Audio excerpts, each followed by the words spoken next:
Today we will discuss about the numerical problem on Lagrangian. हम लोगों ने Lagrangian equation of motion for conservative और non conservative system and इसके types पढ़ लिया था कांस्टेंट के, और उस पे भी कुछ न्यूमेरिकल प्रॉब्लम हम लोगों ने लास्ट लेक्चर पे, कुछ फ्यू लेक्चर्स पे हम लोगों ने देखा है। आज हम लोग उसी पे लैग्रेंजियन पे ही कुछ न्यूमेरिकल प्रॉब्लम देखेंगे, कैसे इनको सॉल्व करते हैं। तो हम लोगों ने दो न्यूमेरिकल ऑलरेडी कर चुके थे लास्ट लेक्चर पे, और एक असाइनमेंट दिया था। आई होप कि सब लोगों ने कर लिया होगा, बहुत सिंपल सा असाइनमेंट था, मैंने हिंट भी कर दिया था उस क्वेश्चन को। ठीक है, तो आज उसी के कंटिन्यूएशन में हम लोग और कुछ प्रॉब्लम्स करेंगे, ठीक है ना। तो obtain the equation of motion of a system of two unequal masses connected by an inextensible string pulley over a small smooth pulley। ठीक है, तो मान लेते हैं कि ये पुली है और दो मासेस है m1 एंड m2। ठीक है, यहाँ पे, और ये दोनों कनेक्टेड बाय इस स्ट्रिंग की लेंथ जो है वो l है। ठीक है ना, तो यहाँ से सेंटर से मानते हैं ये डिस्टेंस क्या है, m1 की क्या है, x है, तो ये कितनी हो जाएगी, l माइनस एक्स हो जाएगी। ठीक है, let the length of the spring, let the length of the string क्या है, स्ट्रिंग कितनी है, let the length of the string कितनी है, l है, जो कि पी क्यू को रिप्रेजेंट कर रहा है, P Q equal to L. ठीक है ना, मास ऑफ पी क्या है, mass of P equal to m1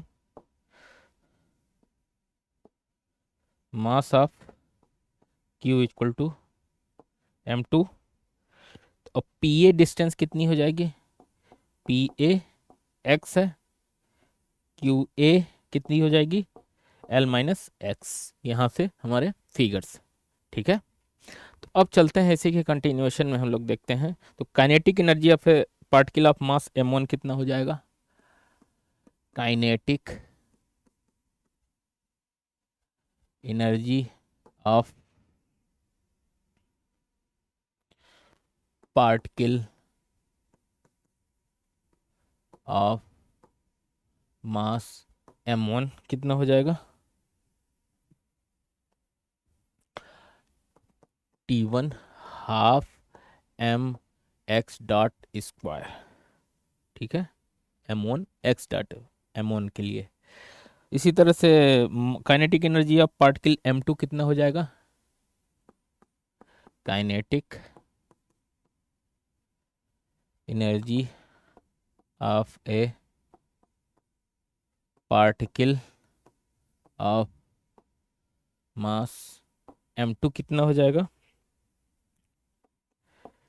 half m2 x dot square. ठीक है, तो टोटल काइनेटिक एनर्जी कितनी हो जाएगी, total kinetic energy half m x dot m1 x dot square into plus half m2 x dot square. तो ये कितनी हो जाएगी, हाफ कॉमन ले लीजिए, m1 plus m2 into x dot square. Potential energy of the system कितनी हो जाएगी, potential energy of the system कितनी हो जाएगी, minus m g x minus m g l minus x. इस m1 के केस में m1g x हो जाएगी, और इसके केस में m2g l माइनस एक्स हो जाएगी। ठीक है ना, ग्रेविटी नीचे की तरफ काम करेगी तो इसमें ये हो जाएगा। तो यहाँ पे m1 है, ये m2 है। ठीक है, तो काइनेटिक एनर्जी पोटेंशियल एनर्जी हम लोग को मिल गया। तो अब कुछ बचा नहीं है, लैग्रेंजियन निकालेंगे सबसे पहले। What is Lagrangian, L equal to T minus V. ठीक है। तो टी कितना है, हाफ m1 प्लस m2 का m2 x dot square minus minus minus plus mg m1g x minus minus minus plus हो गया, तो m2g l माइनस एक्स। ठीक है,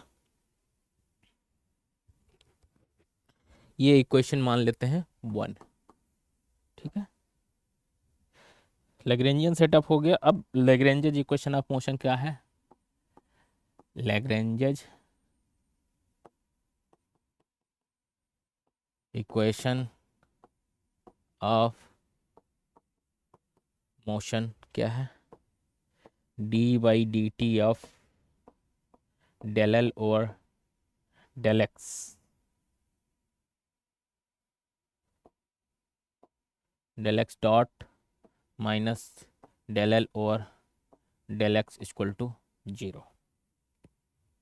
ठीक है, तो अब यहाँ से del L over del X निकालने को, तो क्या डेल एक्स डॉट निकालोगे तो क्या हो जाएगा, m1 plus m2 into D by D T of x dot, तो एक्स डबल डॉट हो जाएगा माइनस डेल एल और डेल एक्स क्या हो जाएगा, minus m1 minus m2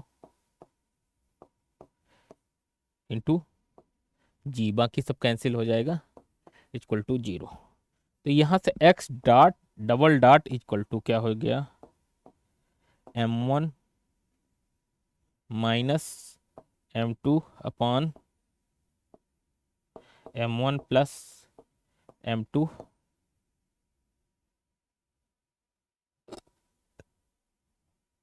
into g. तो ये equation of motion for a particle of two particle of masses m1 and m2 के लिए ये हमारा इक्वेशन ऑफ मोशन हो गया। ठीक है ना, तो ये इस टाइप का न्यूमेरिकल आप लोग के एग्जाम में पूछा जाता है। कुछ और फ्यू एग्जाम्पल हम लोग करेंगे।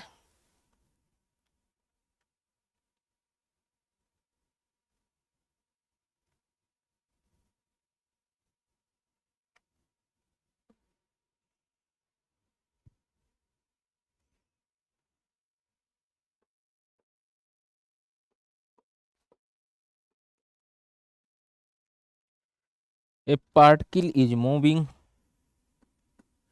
ए particle is moving under the influence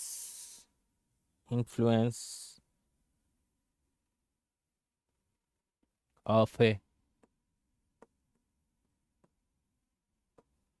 central force F equal to minus k r upon r cube। Set up the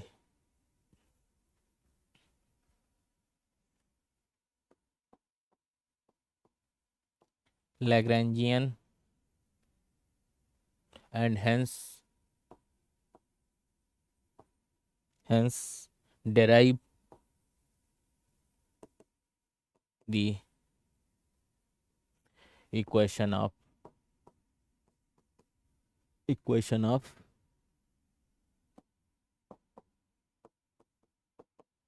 motion। ठीक है, ए particle is moving under the influence of central force, ये central force problem है। तो इसको कैसे solve करेंगे यहाँ पे हम लोग आज ये देखेंगे। ठीक है, तो मान लेते हैं ये हमारा कोऑर्डिनेट एक्सिस है एक्स वाई, और थीटा में क्या हो जाएगा, मान लिया कोई पार्टिकल है ये पॉइंट पी पे। ठीक है ना, इसके कोऑर्डिनेट आर एंड थीटा है। ठीक है, आर ये डिस्टेंस है और ये एंगल है थीटा। ठीक है, तो लेट सॉल्यूशन इसका करेंगे।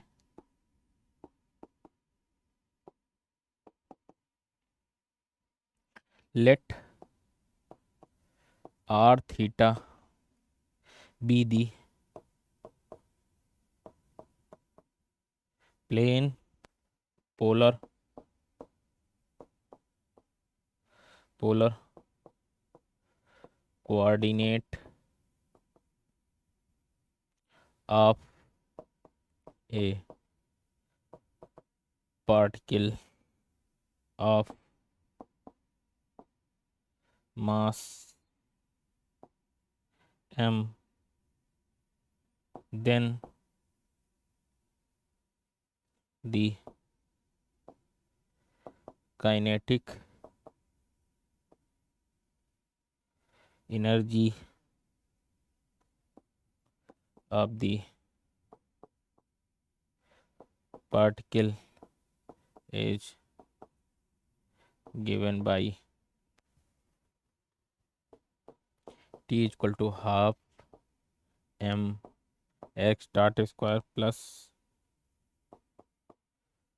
y dot square। इसको r थीटा के टर्म में क्या हो जाएगा, half m r dot square plus R square theta dot square, ये काइनेटिक एनर्जी होती है।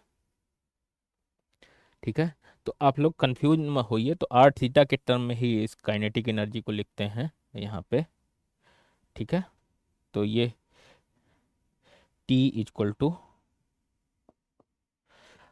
Half m r dot square plus R square theta dot square, तो ये हमारी काइनेटिक एनर्जी होगी। अब पोटेंशियल, अब चूंकि यहाँ पे फोर्स दिया हुआ है, if f is the force experience by the particle, if f is the force experienced by the particle, then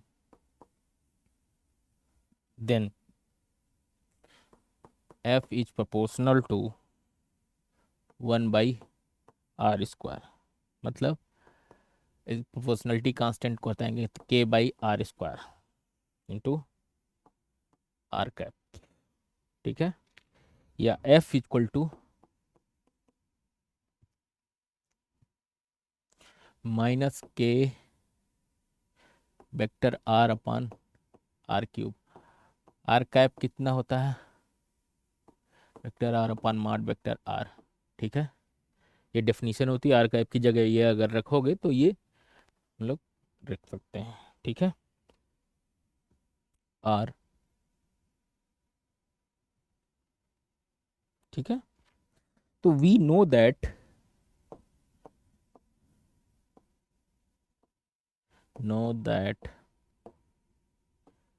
F equal to क्या होता है, minus D V by D are.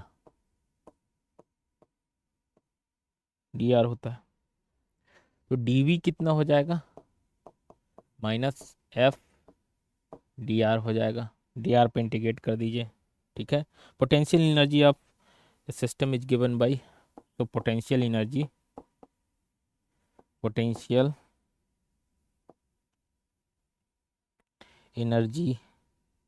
V is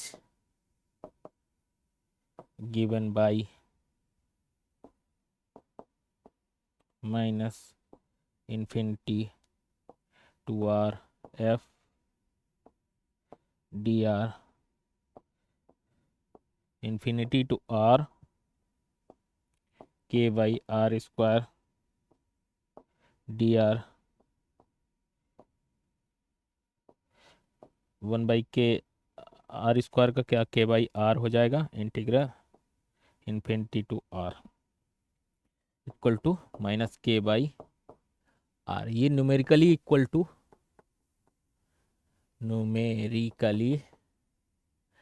is equal to minus के by are square. ठीक है,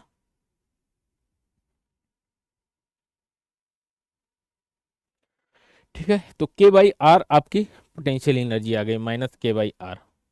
अब क्या होगा, हम लोग लैग्रेंजियन निकालेंगे। तो लैग्रेंजियन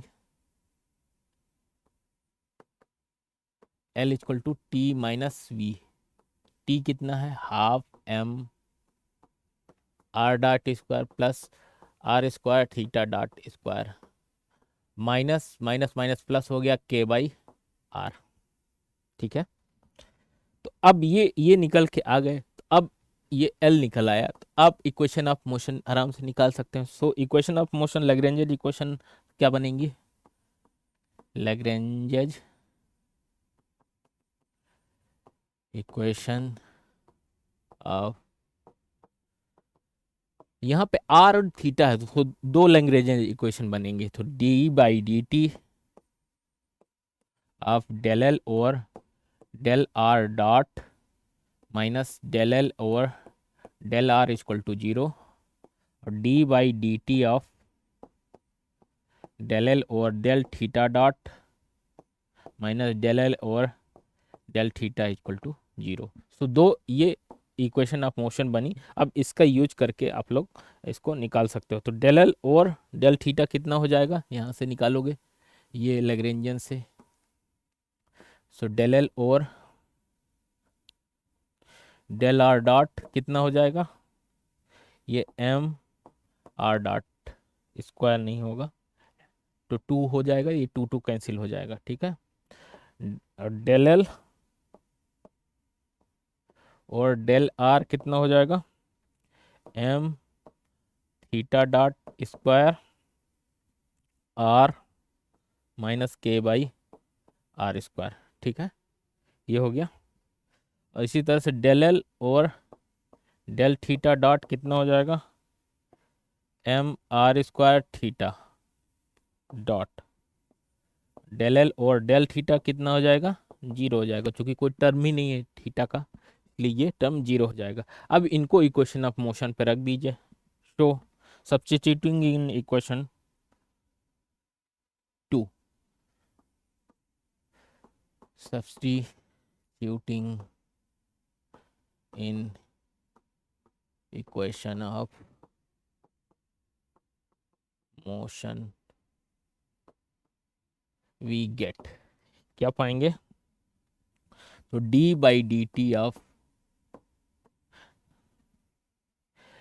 एम आर डॉट, ठीक है, minus m r theta dot square plus k by are square equal to zero. यहाँ से एम आर डबल डॉट हो जाएगा d by D t minus m r theta dot square equal to minus के by are square. तो m इसमें common ले लीजिए, M are double dot minus R theta dot square equal to minus के by are square. एक equation of motion ये बन गई आर वाली, और थीटा वाली क्या हो जाएगी, D by D T of M R square theta dot equal to zero, चूँकि डेल एल और डेल थीटा क्या था, जीरो था। देयरफॉर अब इसको दो टर्म में भी कन्वर्ट कर सकते हैं, या इसको इस टाइप से भी लिखा जा सकता है, M R square theta double dot plus two M are dot R theta dot, ठीक है, इक्वल टू जीरो। ये एक इक्वेशन ऑफ मोशन बनेगी, ठीक है ना। या यहाँ से आप लोग डायरेक्टली क्या लिख सकते हो, M are dot R square theta dot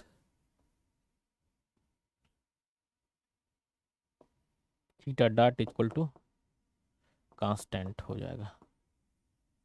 तो ये चाहे ये लिखो चाहे लिखो, ये क्या है, ये पूरा अंदर डिफ्रेंशिएट हो गया फर्स्ट इंटू सेकेंड फंक्शन से, ये इक्वेशन ऑफ मोशन आ जाएगी। या अगर इसको इंटीग्रेट कर दोगे तो एक कांस्टेंट ऐड करना पड़ेगा। तो ये दोनों सही है, ये या तो ये लिखिए या तो ये लिखिए, तुम्हारे ऊपर है, ठीक है ना।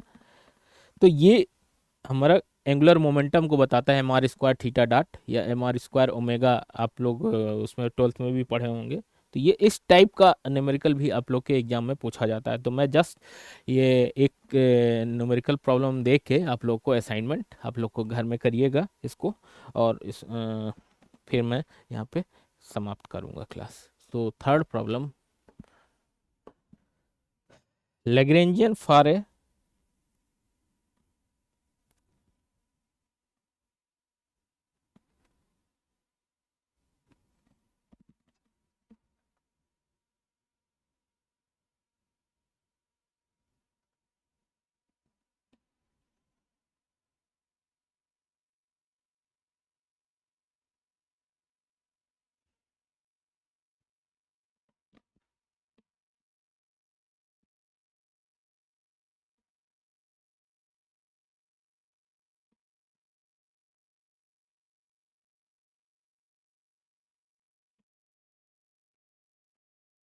set up the Lagrangian for a simple pendulum and hence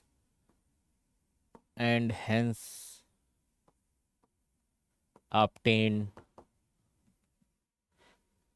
equation obtain equation describing the motion। ये क्वेश्चन नंबर 3 है, ये असाइनमेंट, ठीक है ना, असाइनमेंट है आप लोग के लिए, मैं जस्ट हिंट कर दे रहा हूँ, ठीक है ना। तो यहाँ पे मैं फिगर बनाऊंगा सिंपल पेंडुलम का, आप लोगों ने अभी बीएस उसमें सेकेंड या थर्ड सेमेस्टर में भी मैंने पढ़ाया था।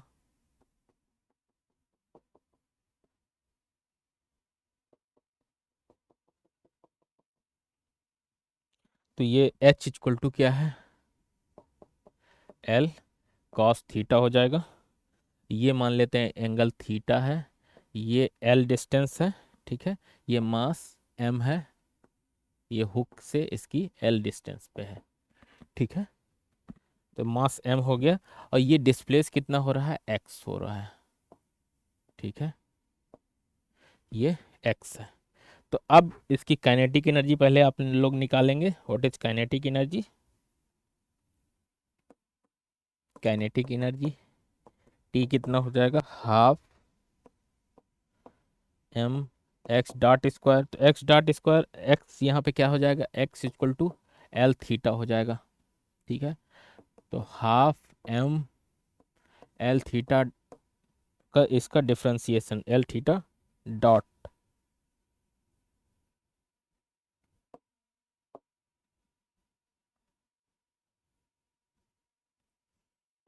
स्क्वायर, तो ये कितना हो जाएगा, half M L theta dot square, ठीक है। यहाँ पे ये इसकी काइनेटिक एनर्जी हो गई। पोटेंशियल एनर्जी क्या हो जाएगी, V क्या हो जाएगा, माइनस mgh, तो ये कितना हो जाएगा, minus mg/L cos of theta. अब इसके बाद L निकालेंगे, T माइनस V, ठीक है। तो ये कितना आ जाएगा, half ml square theta dot square plus mgl cos of theta. L निकल गया तो आप इक्वेशन ऑफ मोशन थीटा में बनेगी, उसी को बस कैलकुलेट करना है। तो आप लोग, तो इक्वेशन ऑफ मोशन क्या हो जाएगी, d/dt ऑफ डेल एल और del theta dot minus del L और डेल थीटा इक्वल टू 0। ये हमारा इक्वेशन ऑफ मोशन। तो आप लोग उस एल से ये निकाल लीजिए और ये निकाल लीजिए, इस इक्वेशन में रख दीजिए, जो भी आएगा वो इक्वेशन ऑफ मोशन आ जाएगा, ठीक है ना। तो मैं फाइनल फाइनल क्या आएगा वो लिख दे रहा हूँ, theta double dot equal to minus g/L into theta, ये आएगा, ठीक है। और omega square equal to g/L ले लेते हैं, तो ये ओमेगा कितना हो जाएगा, square root of g/L, omega को 2π/T रख सकते हैं, time period equal to square root of g/L। तो T कितना हो जाएगा, T equal to 2π√L/g, time period of simple pendulum है ये, ठीक है। तो आज जस्ट हम लोग क्विकली रिवाइज कर लेते हैं कि क्या क्या हम लोगों ने देखा, 3 प्रॉब्लम हम लोगों ने देखा यहाँ पे, ठीक है। तो फर्स्ट प्रॉब्लम थी obtain the equation of motion of A system of 2 unequal masses. अगर यहाँ पे 3 भी हो सकता है, 4 भी हो सकता है, तो कितने भी हो सकते हैं, उनकी काइनेटिक एनर्जी पहले निकाल लीजिए, इसके बाद पोटेंशियल एनर्जी निकालना है। इसके बाद फिर क्या करेंगे, हम लोग लैग्रेंजियन निकाल लेंगे और उसको इक्वेशन ऑफ मोशन में रख देंगे, जैसा कि हम लोगों ने यहाँ पे 2 मासेस के लिए किया। मान लिया मास m1 एंड m2 है, तो उसका सेंटर से m1 मास मान लिया यहाँ पे है, ये एक पुली है और इसके x डिस्टेंस पे m1 है, और तो l इसकी स्ट्रिंग की अगर लेंथ है तो l माइनस एक्स हो जाएगा, ठीक है ना, तो m2 हो जाएगा, ठीक है ना। p एंड q अगर मासेस हैं तो इसका पी क्यू की डिस्टेंस क्या हो जाएगी, l मान लेते हैं हम लोग, तो मास ऑफ p क्या हो जाएगा, p m1, और डिस्टेंस क्या हो जाएगी x, तो यहाँ पे l minus x Q A कितना हो जाएगा, ठीक है। अब यहाँ पे काइनेटिक एनर्जी निकाल लिए, तो दोनों मासेस की अलग अलग होगी काइनेटिक एनर्जी, ठीक है। अब combined kinetic energy, total kinetic energy निकाल लिए, इसके बाद पोटेंशियल एनर्जी निकाल लिए, क्योंकि यहाँ पे ग्रेविटी का असर है नीचे की तरफ, तो इसलिए ये जी वाला टर्म आएगा, ठीक है। तो अब इसके बाद हम लोगों ने एल निकाला, लैग्रेंजियन, लैग्रेंजियन होता है kinetic energy minus potential energy. अब इसके बाद इसमें इक्वेशन ऑफ मोशन में रख दीजिए, तो जो भी आया ये उसका इक्वेशन ऑफ मोशन बन गया, ठीक है। अब नेक्स्ट प्रॉब्लम में particle moving under the influence of central force, जहाँ पे ये दिया हुआ है, ठीक है ना, अगर फोर्स दिया हुआ है तो आपको एक्चुअली में ये पोटेंशियल एनर्जी दी हुई है, तो फोर्स से आप रिलेशन जानते हैं, एफ इक्वल टू होता है minus D V by D R, ठीक है ना। तो D V by D R को अगर इंटीग्रेट कर दोगे पोटेंशियल एनर्जी के रेस्पेक्ट में, ठीक है, तो ये D V by D R यहाँ पे, तो डी वी इक्वल टू क्या हो जाएगा, माइनस एफ डी आर, तो एफ दिया हुआ है फोर्स, तो अब डी आर के रेस्पेक्ट में उसको इंटीग्रेट करेंगे तो हम लोग को पोटेंशियल एनर्जी मिल जाएगी, और काइनेटिक एनर्जी आप निकाल ही चुके हैं, तो दोनों को रख देंगे, तो यहाँ पे एल आ जाएगा, एल में दो इक्वेशन ऑफ मोशन आएंगी, क्योंकि यहाँ पे आर एन थीटा है, ठीक है। तो दोनों टर्म अगर आ रहे हैं तो दो इक्वेशन ऑफ मोशन आएंगे, अगर एक टर्म आ रहा है तो एक इक्वेशन ऑफ मोशन आएगी, ठीक है। तो यहाँ पे रखने के बाद ये जो इक्वेशन ऑफ दो इक्वेशन ऑफ मोशन आएंगी यहाँ पे। तीसरी प्रॉब्लम मैंने दिया कि setup the Lagrangian for a simple pendulum and hence obtain the equation of motion, ठीक है। तो यहाँ पे मैंने सिंपल पेंडुलम का यहाँ पे ये डिस्क्राइब किया, इसके बाद मैंने हिंट कर दिया कि काइनेटिक एनर्जी कितनी होगी, पोटेंशियल एनर्जी कितनी होगी, आप लोग लैग्रेंजियन सेटअप कर लिए। इसके बाद फिर क्या होगा, इस इक्वेशन ऑफ मोशन, एक इक्वेशन ऑफ मोशन बनेगी और ये फाइनल इक्वेशन आएगी, और इससे आप लोग ट्वेल्थ में वेरीफाई भी कर सकते हो कि जो पढ़ा हुआ है T equal to 2 pi by under root l by g होता है, उसका टाइम पीरियड होता है सिंपल पेंडुलम का, ठीक है। तो आज हम लोगों ने यहीं तक करेंगे, और नेक्स्ट क्लास में इसके आगे हम लोग न्यूमेरिकल प्रॉब्लम कंटिन्यू करेंगे एक लेक्चर में, और इसके बाद ये हैमिल्टोनियन पूरा लैग्रेंजियन पूरा कंप्लीट हो जाएगा, ठीक है। So thank you so much, next class में फिर मिलते हैं।